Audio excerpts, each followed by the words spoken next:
Hey, how hard did you work on the CD? Pretty hard. You know, I started out in the summer of 2008, and it'll be at 2 years as of this June. Yeah, I know, because when we were talking, you were always in the studio. Yeah. You were there all day, you were there all night, right? Yeah. So congratulations on it being #1 on iTunes, Slash. You worked hard, brother. Congratulations.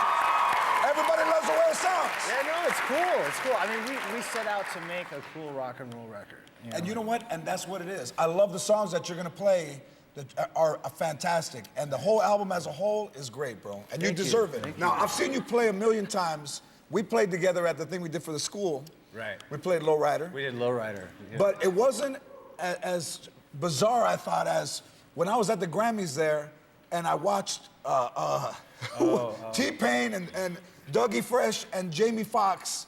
And do we have a picture of Slash? I mean, was that weird for you to get that call? Well, you know, I love Jamie. He's a great actor and he's a great personality, and he calls me up and he goes, "Hey, I want you to come and do the Grammys with us. What are you gonna say?"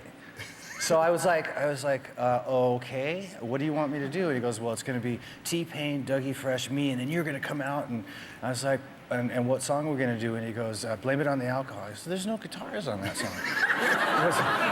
He goes, don't worry, we put a special part in. And there was no arguing with it, so I just, you know, out of respect for Jamie, he wanted to do it, so I said, okay.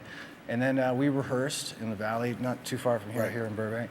And they had put in a section which was really a song called, the instrumental section of November Rain is what they put in there, because they knew I knew it, right? Yeah. Anyway, so we rehearsed it, and then doing it at the Grammys was about as surreal as anything I've ever done.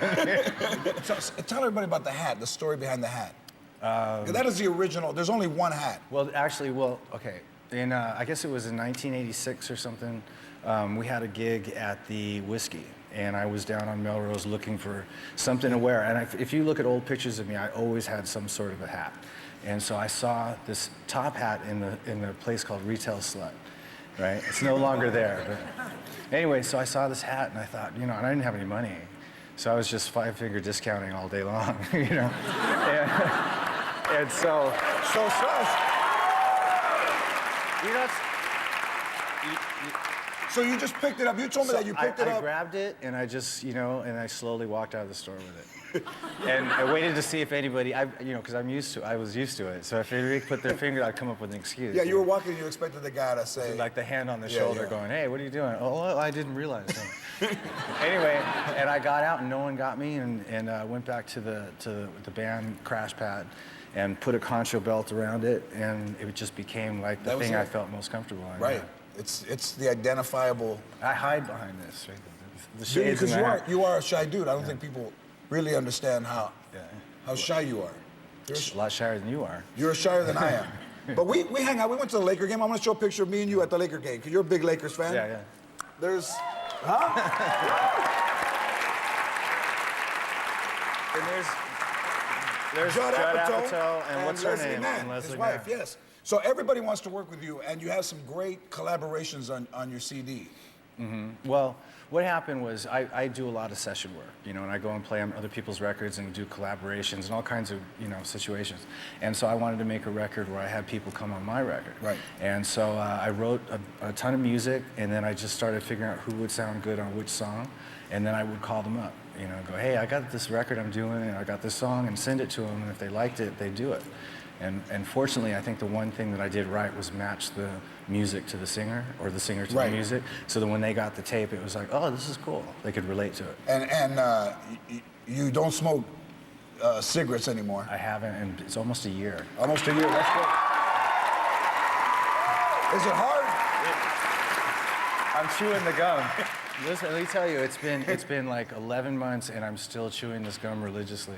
But I'm about to go on the road, and that's where the true test is going to be. That's going to be tricky. Yeah. When you go on the road and you're out there, and you're going to want to. Yeah. I don't have, because I quit all the drugs. I haven't been drinking, so I don't have any real vices left. You know. You know what? No, really.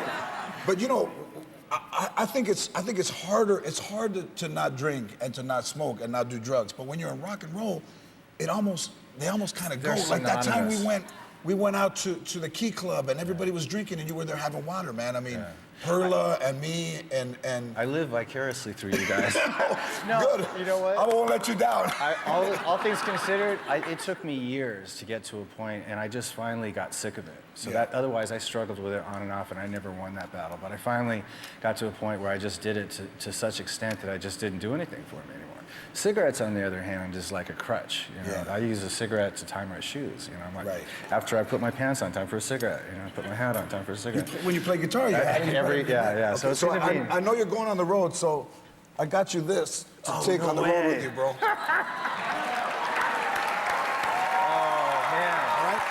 But before, that's for you. Before you play guitar, you were also into like BMX and stuff, right? I think we have a picture of you. Check out Slash on his bike. Right.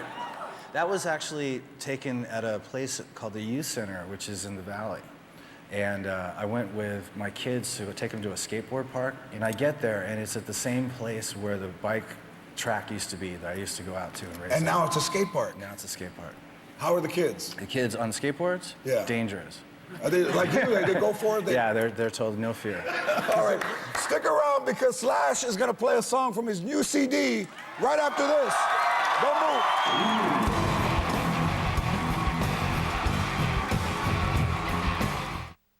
Lopez tonight will be right